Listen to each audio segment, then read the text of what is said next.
been doing and what maybe your role currently is. Right, so hi everyone, and thanks for having me. I'm Timbo Drayson, one of the co-founders and CEO of OK Hi. Previously,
Started 2 years ago. The initiative that came into the continent because we saw that there are opportunities to begin to raise engineers that will do the same level of work that other people globally are doing as well. And we want to be able to take advantage of technologies like AI, reality, robotics, to begin to build solutions that will talk to areas of health, energy, fintech, which, if you agree with me, are pivotal to the growth of our region in Africa. What's also important to us at the ADC is partnering with government, and I'm happy we have a representative of government here.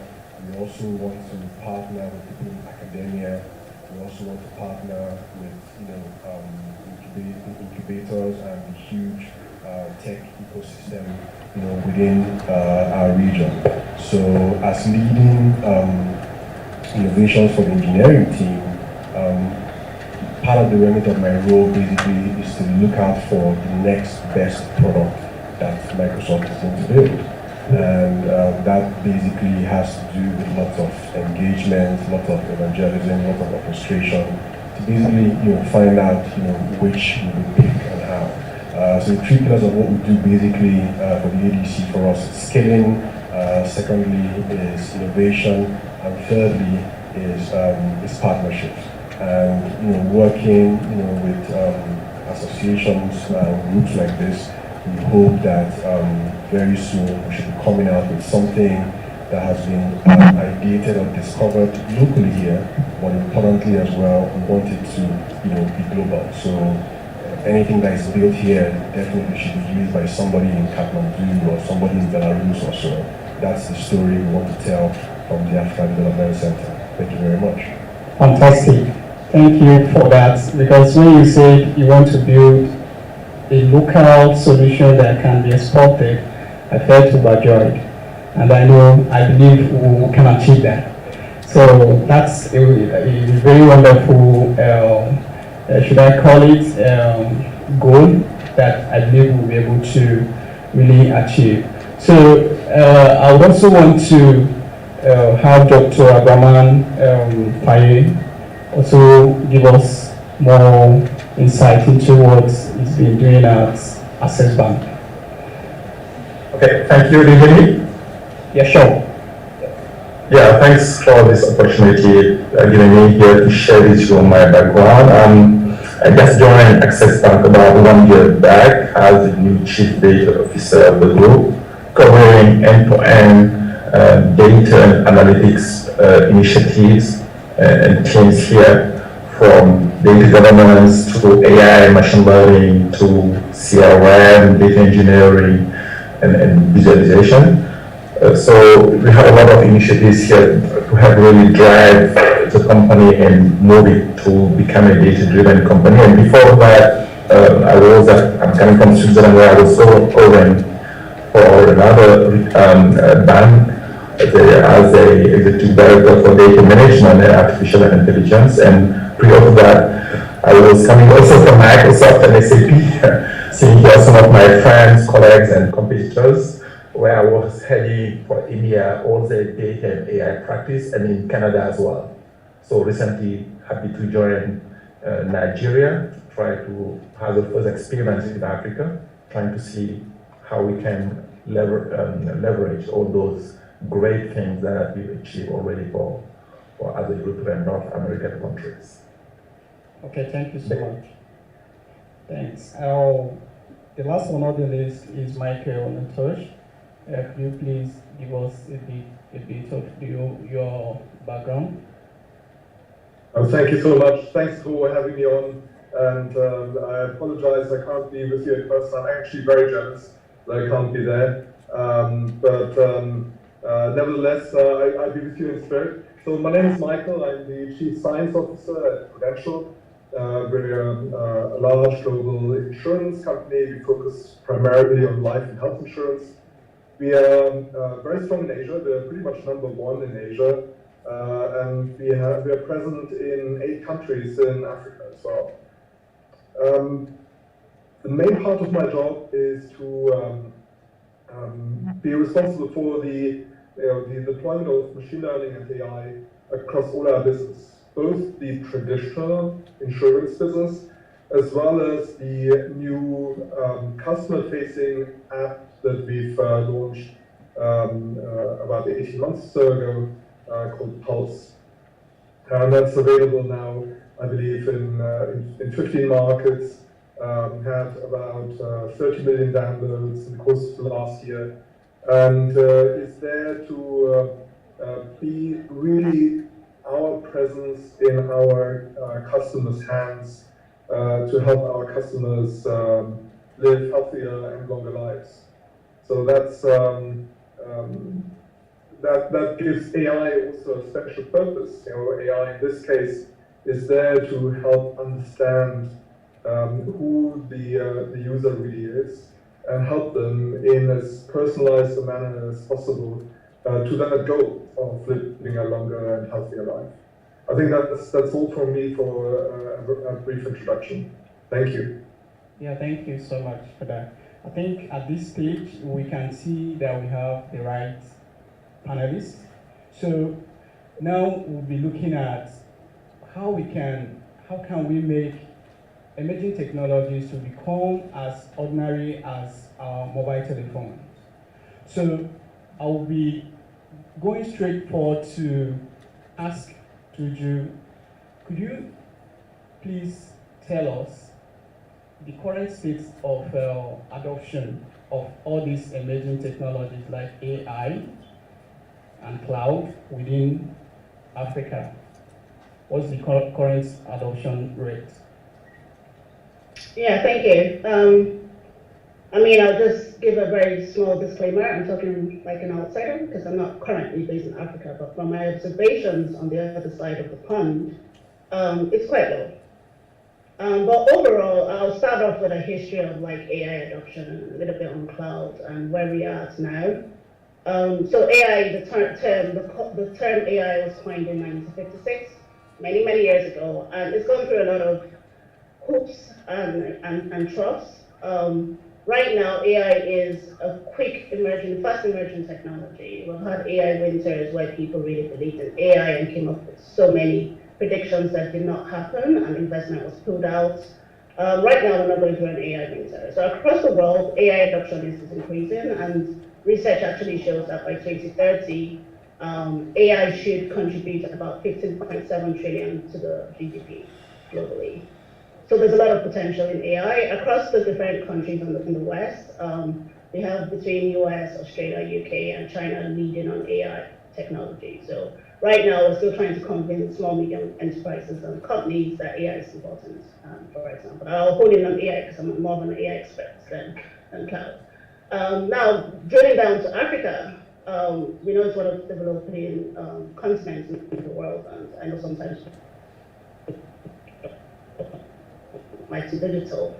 AI, like I just mentioned, is an emerging technology, but it's quickly getting adopted. Africa is lagging behind, and we know that. That said, we have a few companies like Fintech in the Fintech industry. We have Paystack that was recently launched. I believe they're using AI technologies for their offerings. We also have in agriculture in the industry we have a company called My Intelligent Machines, led by Abdoulaye Diallo, and he's using machine learning and AI to predict his livestock needs and with the aim to help livestock in general. There are lots of ideas, speaking with people, part of my mentoring, you speak with young people who are interested in machine learning and AI, they don't know how to get in, but they do believe that it could help with agriculture, it could help with fintech. For healthcare, it's key, and I know Michael mentioned a little bit on healthcare, but AI is key for healthcare, especially in Nigeria and in Africa, where we lose a lot of lives.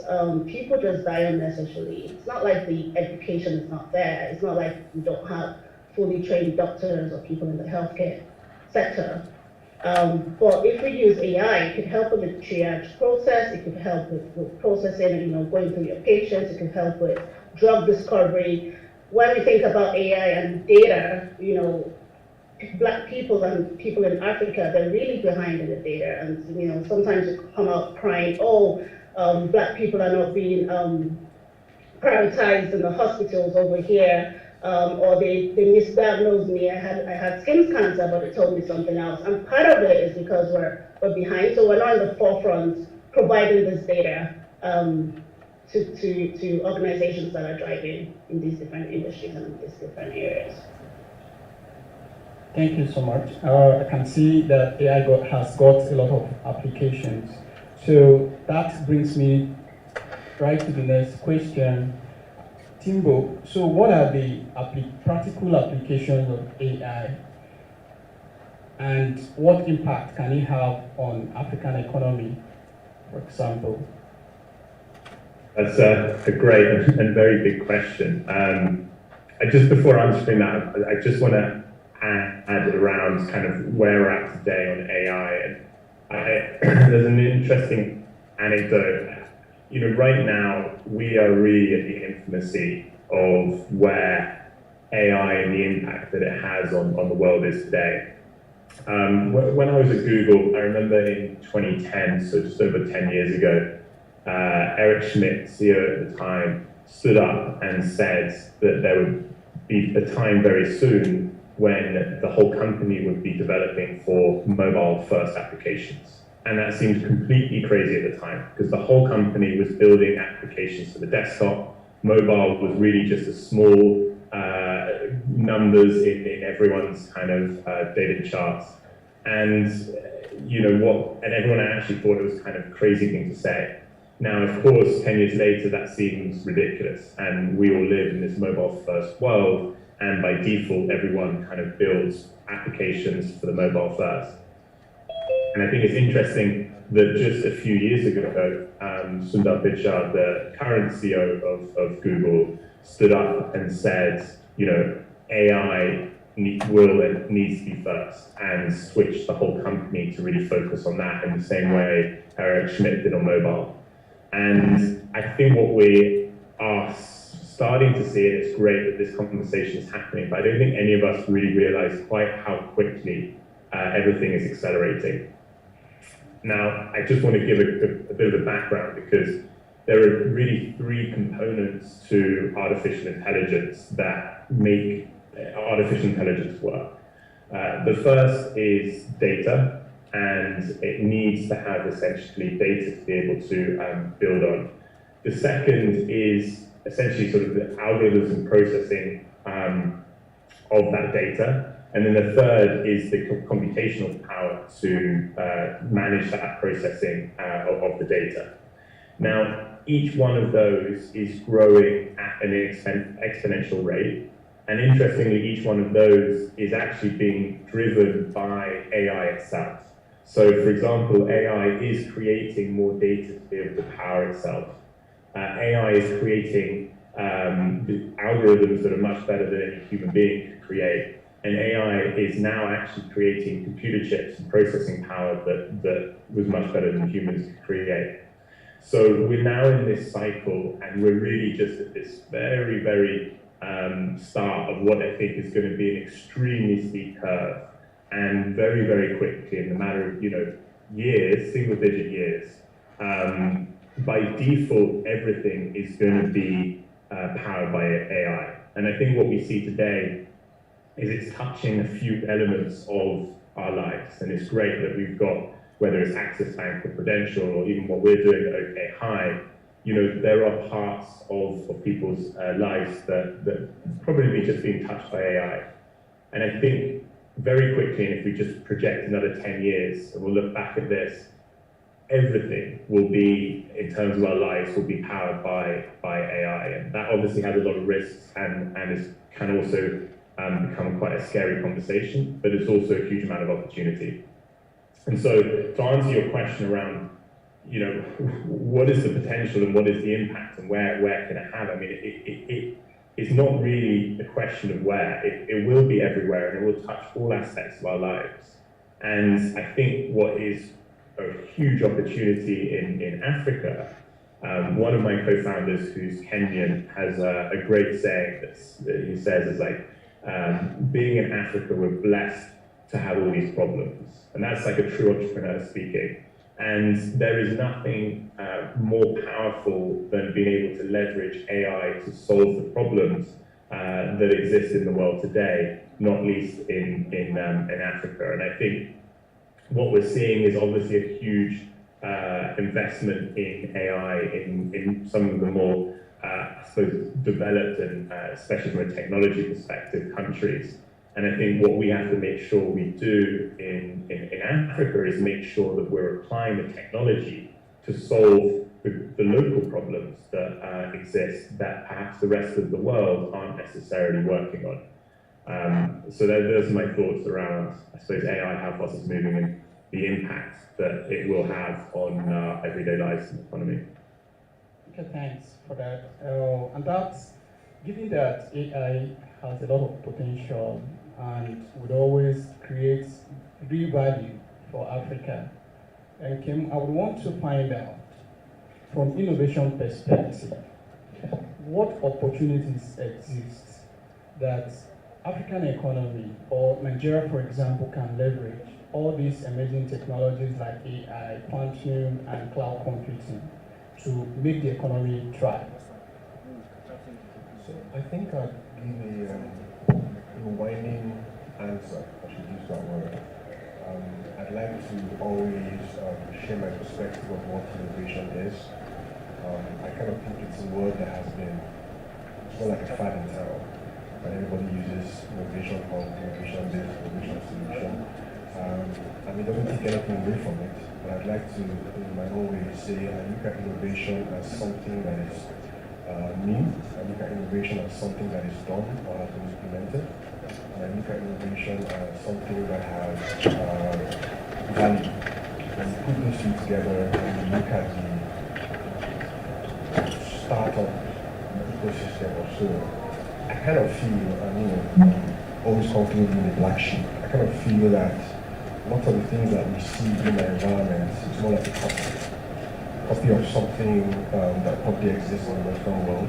And again, it doesn't take away the hard work beyond men and women who have this, startups have done. Obviously, we see the money they have raised, we see valuations, unicorns and the rest, which is very good. And if you merge it side by side today we live in what we call the fourth industrial revolution. We talk about digitalization and the rest. I hardly see people who find out or who ask where were we as Africa between Industrial Revolution 1 and Revolution 3. Now we've jumped into 4. And we have this lovely word we call leapfrogging, because interestingly we have the ubiquity of hardware where obviously, like somebody mentioned, the mobile phone, a young person would buy a mobile phone before he buys a laptop. A young person will probably buy 2 mobile phones before he buys a tablet. And you can, which is lovely and talks to cloud computing, like you mentioned. Again, the penetration of internet is coming. It's not the best, but it's there. But the thing is, how do you leapfrog into quantum computing? You can't leapfrog your way into everything. Quantum computing came from the likes of physics, right? AI and robotics came, from computer science and statistics and the rest. And yes, it's possible to innovate, but we need to look at it in the context of where we are as a region. And we need to begin to ask those centric questions to say, where do we want to be? How do we want to get addressed? So I guess, because as we discuss, we ideate, we look at challenges, and we come up with possible solutions that we can call innovative. We have the raw talent and skill as a people, as Africa, and that's why you see on some platforms, you see a young person who has probably built something that looks like a car, and it's very ingenious, right? But that person has not considered what happens if a blind person is going to use this thing. You don't think about that. What happens if I run this car at 100 kilometers per hour? You'd probably be dead or so, right? And these things talk to the steps to which you look at the problem or probably want to address the solution. So it's important that while we look at the promise or the possibility of innovation, we need to also think about research and development. We're not a people who do research and development. For everybody in this room, think about your primary school days, secondary school, university, how much research do you do, even as a country as well, right? So while we're also raising money for startups, I think we should start also raising money for people in the R&D to look at what is, centric to us as a country or as a people, and begin to push it out to see how we can provide solutions. But innovation is always possible, but we need to take methodical steps to get there. Okay, so since you say we need to at least take things one step at a time, so are there concerns you have around all these emerging technologies? Well, I have concerns in that if you look at the field of AI, it's more like when you say money takes the character of the behavior of whoever it's in his hand, right? And even as Microsoft, we have programs where you talk about AI for good and hacks for good also. These are all good technologies, but it depends on who basically handles it. And that's why we need to build for our future, build for where we are and where we want to go to. These technologies are good. If you look at quantum computing in the area of Fintech, for example, it's going to revolutionize things like blockchain and cryptocurrency. So we need to look into it on how to make it better or how to probably even tailor it to our own environment. So for me, it's more of the good than the bad, but I'm more eager to see how we will walk our steps, again, like I said, methodically, as Africa or as Nigeria, into what we want our future to be. Looking at these emerging technologies that is changing the world as we see it today. Yeah, thanks so much for that. So I will come to you, Dr. Faye. Based on what Kim has highlighted, what are other use cases that you see that we can leverage as a people and see how we can build a digital economy for Africa? Okay, thanks for the question. But I think before talking about use cases, there are two main questions, in my opinion, that needs to be addressed from an economic perspective. The first one is, as a company, how can I grow my business and increase my market share and revenue. The second one is what are the challenges I'm facing and how can I address those challenges. Now, depending on the industry, the type of organization or company we are considering here, the response to those questions may be quite different, but those responses are what will drive the identification of compelling and valuable use cases for your business or activity.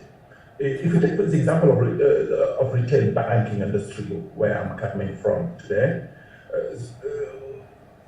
the reasoning is the same for all other industries, of course. To grow my business, I need to have happy and loyal customers that transact more and more with me, that trust me enough to give me their deposits, that take my loans, that buy my products and services through my platforms, right? It's quite simple.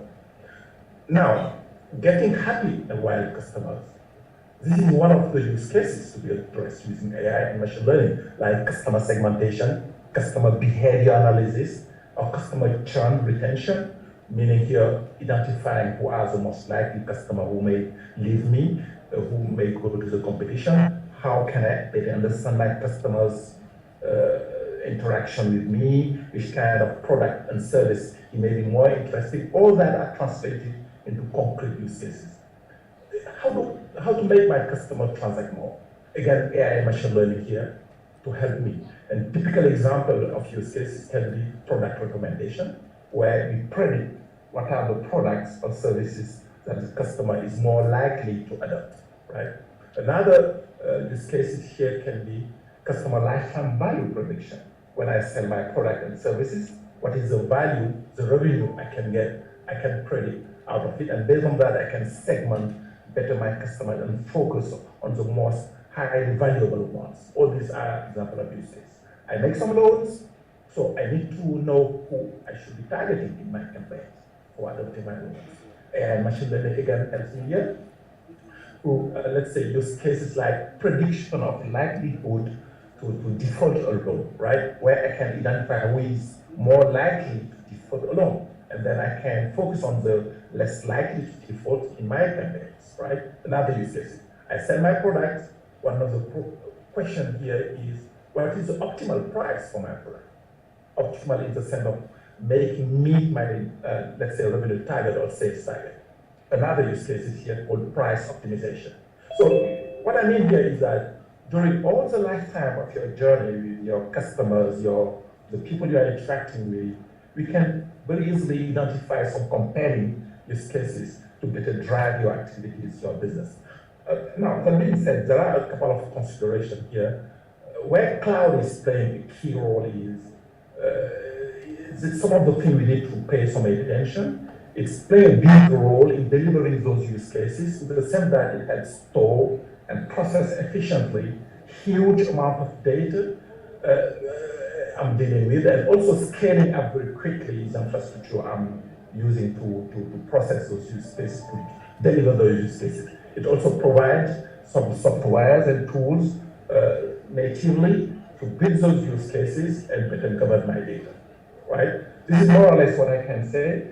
In terms of challenges, you need also, if you focus on any of your challenges, like, for example, how can I make sure that I reduce my cost?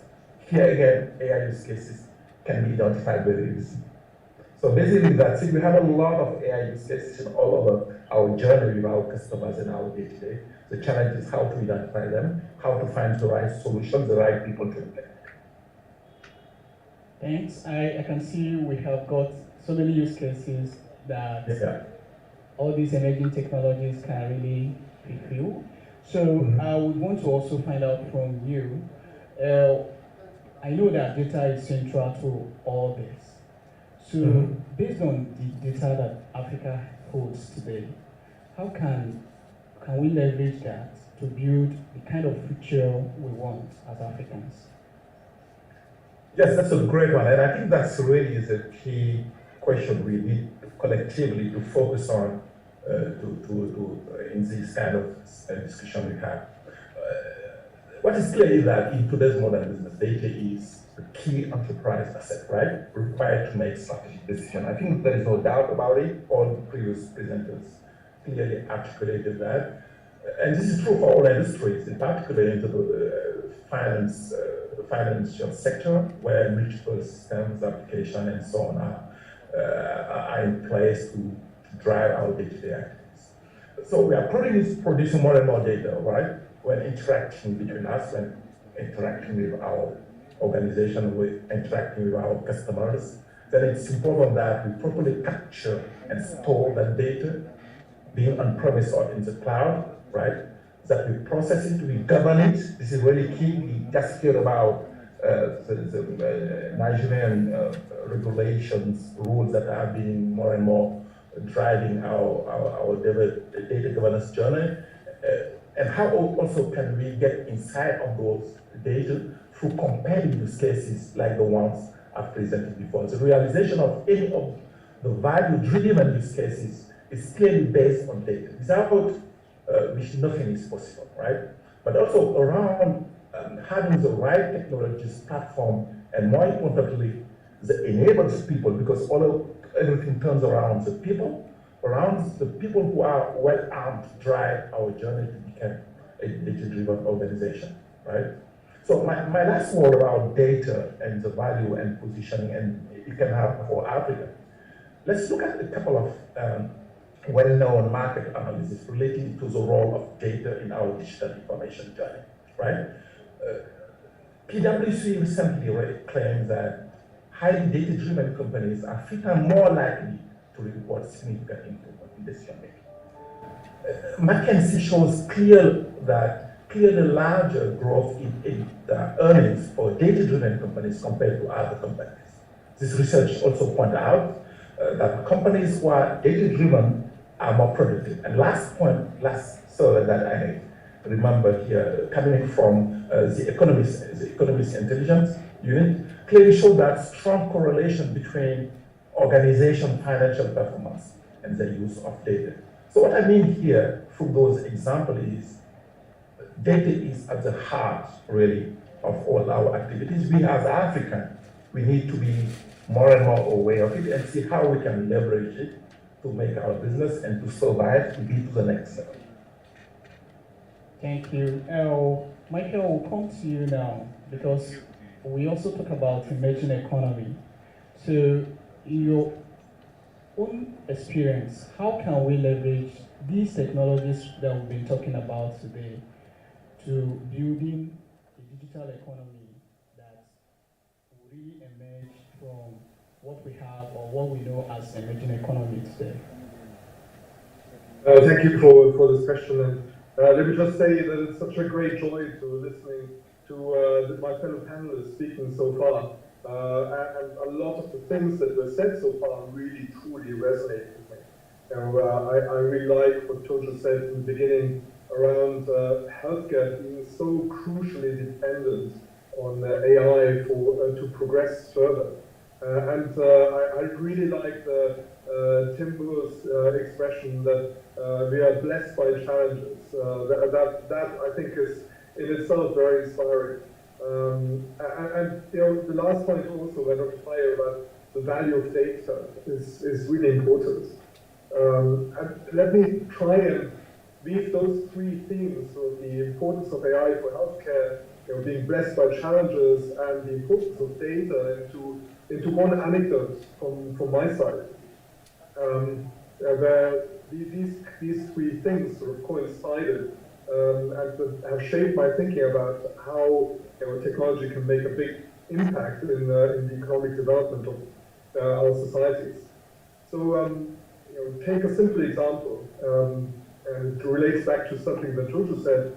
When we look at the availability of medical doctors across the world, and you have places like the UK. So I'm right now in London. I'm looking out of my window and I can see London in front of me. And in the UK, we're very lucky. We have almost 30 medical doctors per 10,000 population.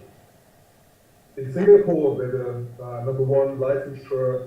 They're also very lucky. We have 24 medical doctors per 10,000 population. In our operations, my colleagues in our operations in Nigeria, though,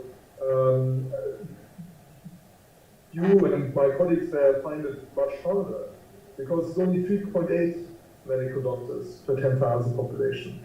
And then when we go to some of the countries where we operate, like Uganda and Zambia, you're below 1 medical doctor per 10,000 population. So what Tunja said, what about triage and all these kinds of things? How can we do that? And clearly, obviously, we all know that it's this device that sits in our pockets that's so crucially important. And yes, a problem in Africa more easily.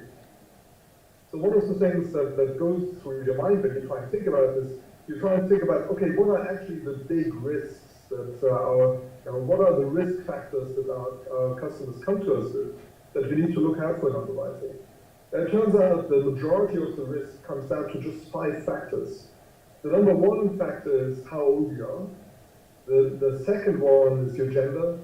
The third one, your BMI, sadly, because mine is high, and I'm old, and I'm male. All those 3 things are bad. The fourth one is whether you smoke or not. I'm not going to comment on that. And then the 5th one is where you are, your location. Now it turns out that if you think about it, all those 5 factors, age, gender, BMI, smoking status, location, you can try and read off a selfie that you take on your phone. There's lots of papers published that correlate age with certain features in your face. Gender is very well established. Even BMI, smoking status is revealed by the patterns of wrinkles around your mouth. And location is very easy because that's already part of the embedded information. So we took on some of the pre-trained models that we could find, and we just did a simple prototype internally.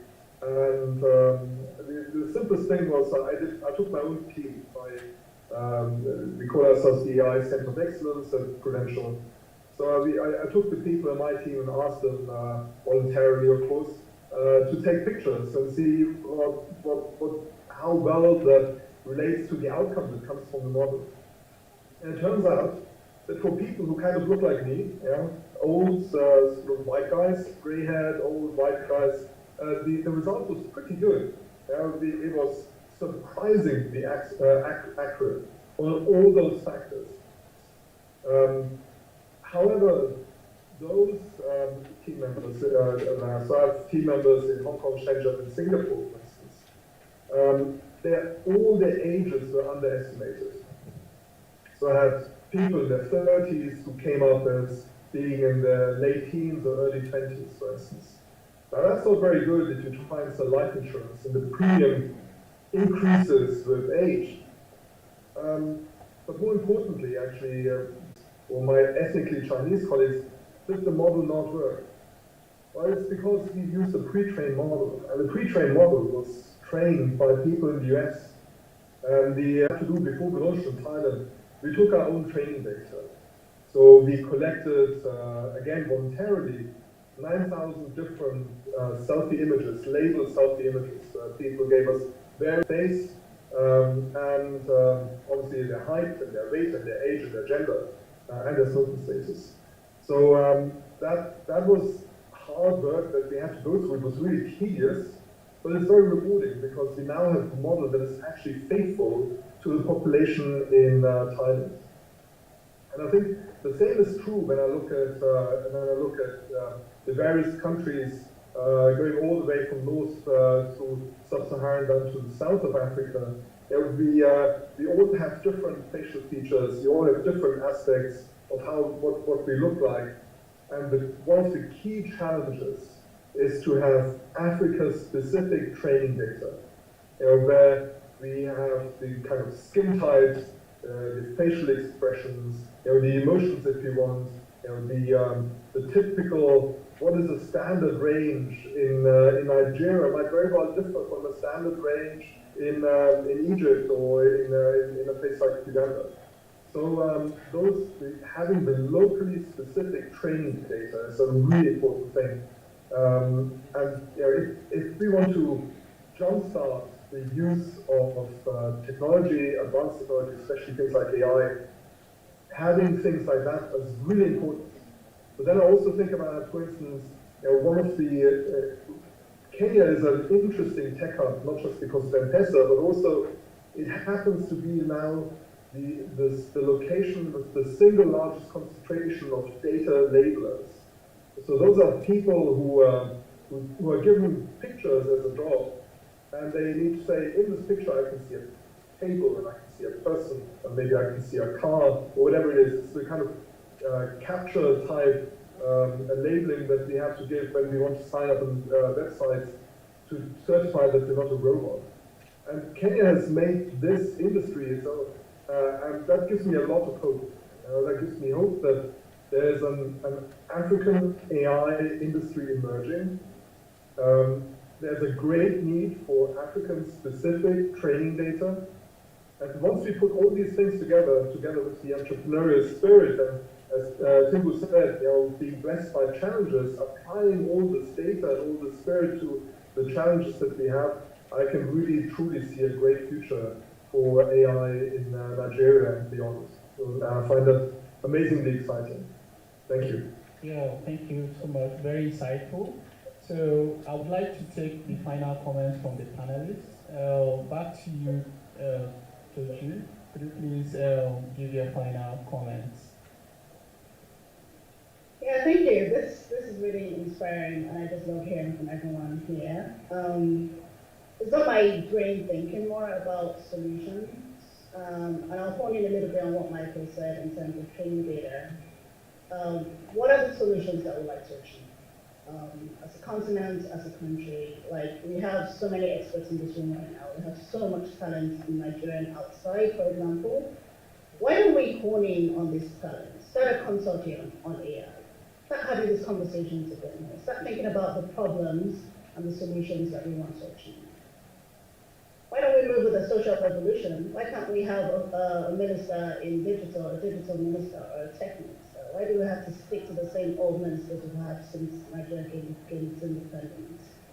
How do we solve the problems in Africa using a tech slant, which we know will be one of the main solutions to the problem? And these are the questions we should start thinking about.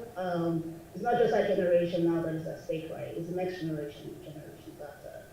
And I'm Nigerian, and the problem that I see in Nigeria is the problems never go away. And honing on Timbo's friend's statement, it's true, and it's a typical African statement because that's the way we laugh at the problems. But could we actually take a step? Could it be this generation or in this time of the world that we actually come up with bespoke solutions for the problems in Africa using tech? Yeah, thanks. For want of time, I would request Tombo if you can just give 1 minute final note. Right. I think the most important message from me is that everyone needs to think AI first today, and if they don't, then they're going to be left behind. And it doesn't matter what type of business or government area you're in, AI will drive and is driving the future, and the opportunity is to think about it today. You don't need to be Access Bank or Prudential or even OK High to be thinking about it first. Whoever you are, you should be doing that. And it's amazing that we have companies like Google and Microsoft who are investing so much in giving access to tools for everyone to be able to use. And so I think the key thing is if we want to make sure that you or we as a country are not left behind, then think AI first and start planning and investing today. Yeah, thanks. Okay, could you please give your final comments? Okay, so I think the history of humanity, society, and technology is exponential, and it keeps on moving very fast. And when we look at this from the lens of innovation, it's very important for us to begin, like I mentioned again, to ask where we want to be. Do we want to keep on following, or do we want to create our own path? And as we look at innovation, we need to look out for or ask the questions of what problems are we solving, and what problems are we solving applied to technologies like AI, quantum computing, being able to do that, I have no doubt that we'll come up with lots of solutions which the world is going to come and partake for us. The last one I have, and I think somebody mentioned it here, Africa specific. When we're looking at innovations, let's also look at what works for us in the context of where we are, invest in R&D and things will begin to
as experts in this area to make sure that the regulations that come with us together help us drive